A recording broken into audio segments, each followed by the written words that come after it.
Hello everyone, I'm Prajwal, Student Placement Coordinator of ECE branch. Today we are going to learn about comprehension passages, which plays a very crucial role in your college placements. There are many companies which, during their English aptitude questions, they give you a passage, and you are supposed to look for the answers in the passage and answer it accordingly. So the main problem in these passages is not the passage itself, because you can easily read and understand the passage, but the main problem here is the time. The time is the main constraint, and in most of the cases, you won't be able to complete the passages in the given or allotted period of time. So today we will learn about how to, go through these passages quickly and answer these questions as efficient as possible. This is the first passage. Now this is the first passage. Take some time, pause the video, read the whole passage thoroughly. Don't go. There are two approaches to passages. One is you can either read the passage and then answer the questions, but this is a very tedious process, as you won't know what to look for in a passage. So usually, what everyone does is they go through the questions first. They understand the question, they understand what they have to look for in a passage, and then they actually read the passage. So what it is usually advisable is for you to go through the questions once and then go through the passage itself. So these are the questions for this particular passage. Go through the questions once, read the questions as fast as you can, but understand it as much as you can. That is the key here. Read all the three questions, understand it as much as you can during your first reading, and then go to the passages. Pause the video, read the questions for some time.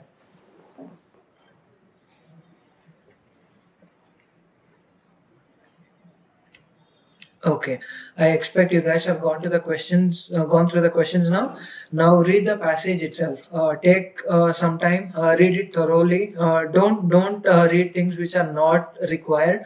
Since you've already gone through the questions, read the things which match with the questions.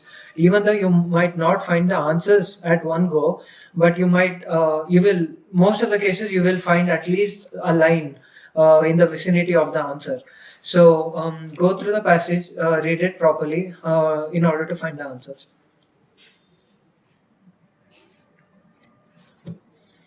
Okay. So now I think you have gone through the questions as well, questions and the passage as well. So now let us actually discuss the questions regarding this passage. So the first question is, the phrase preoccupied grandmotherly air signifies.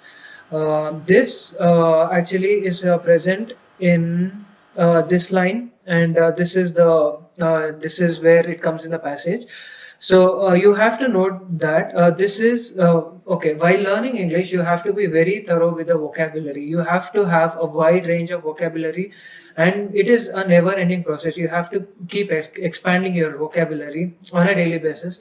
So what I would suggest personally is to read newspapers rather than watching movies. Watch movies, all well and good, but I don't think anyone would go and actually look for the meanings when you're watching the movie.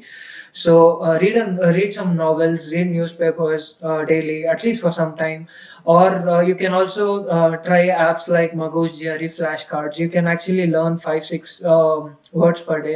All these might seem boring to you during your normal days, but these play a very essential role during your placement. So at least when you start preparing for your placements, take these things seriously, and just 3-4 words a day should be well and good.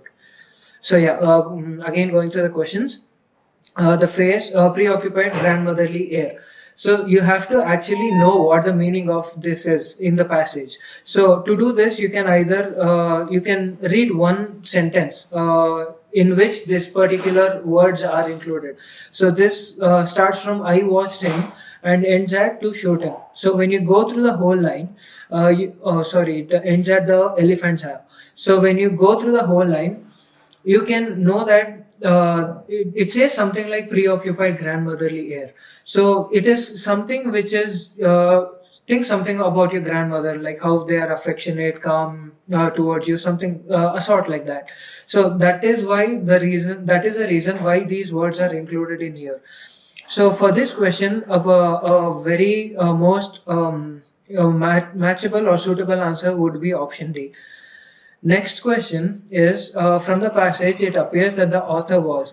When you go through the whole passage, you can get to know that nowhere in the passage it is mentioned that he is an inexperienced hunter. It is not given in the passage. You cannot just assume things.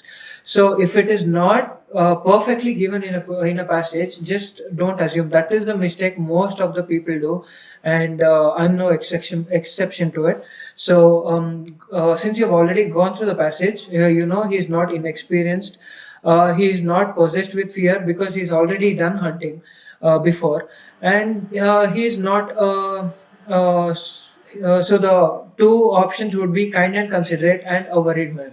So here, when you go through the passage, you have already got to know that why the man is actually, holding himself before shooting an elephant. So that would be his kindness, and considering that since he tells him that it seems worse to kill a large animal, that is somewhat considerate. So the perfect answer for this question would be kind and considerate. Now moving on, the author did not want to shoot the elephant because he was afraid of it. It is nowhere given in the passage that he's afraid of it. He did not have the experience of shooting big animals. This is given in the passage. He mentions that he has no experience of shooting big animals. So this would be a probable answer. Did not wish to kill animal which was not doing anybody any harm. This is also not mentioned anywhere in the passage. Did not find the elephant to be ferocious. This is also not mentioned in the paragraph. So the perfect answer would be did not have the experience of shooting big animals. Mind you, while answering the questions, you have to look for the answers which are actually given in the passage. In most of the passages, it will be somewhere, it will be mentioned something related. They would have not given you a perfect answer, but they would have given you something else to confuse you. So just don't go through in that way. Read the question properly, understand the question thoroughly, and then go through the passage and actually look for answers which are required and not which they have given to confuse you. So this you have to do it in order to improve your speed. Moving on, this is the second passage. As usual, go through the questions once.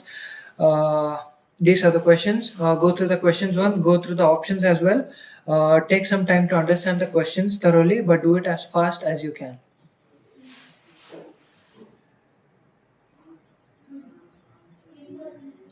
Okay, now I think you have gone through the questions. Now, again, go through the answers. Sorry. Yeah, go through the answers now. Go through the passage.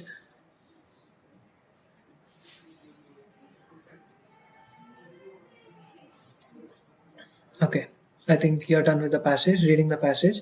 Okay, now moving to the question and answers. Now, the first question, according to the passage, male lions generally do not go for hunting because. Okay, so if you have read this passage thoroughly, you can easily undermine the options which are not relevant, because like some, like they're very lazy. They have not given that they're lazy. They have given that as a for example, here they have mentioned something like slothfulness. Slothfulness means lazy, of course, but it does not mean that the lions are lazy. It is just a characteristic feature they have mentioned, and it does not necessarily mean they are very lazy. So now going to the other options, they do not like it. That's not given anywhere. And they want lioness to get training. This is not mentioned anywhere. They wish to save their vigor for other things. When you go to the first sentence, this is the thing they have mentioned here. They are rather reticent. Reticent here, what it means is, reticent is the meaning of you are, withholding your energy to do something else, something better, something which you want to do. That is the meaning of reticent. So when you go to the first sentence, you get to know that they wish to save their energy or vigor for something else. So that is the very reason why reticent is included in the first sentence. So this is why I keep telling you that expanding and improving your vocabulary plays a very crucial role in answering these kinds of passages, or generally improving your hold on any language for that matter. Now going to the next question. Male lions protect their cubs from the members of their own species. This they've not mentioned anywhere. Just ignore the options which they have not given in the passage. Okay, from hyenas only they have not given. From hyenas only is a very strong word, and they've never mentioned anywhere in the passage that from hyenas only. Now, from hyenas as much as their other enemies, or more from hyenas than from other animals. These two statements actually contradict each other, so there can be only one option from these two. So when you go through the passage, you can see that the slothfulness may have survival value. The male functions as guard for cubs, protecting them, particularly from hyenas. The word particularly is used. Since the word particularly is used, it has to be they're giving more emphasis on for protecting it from hyenas. So here the option must be more from hyenas than from other animals is the correct answer.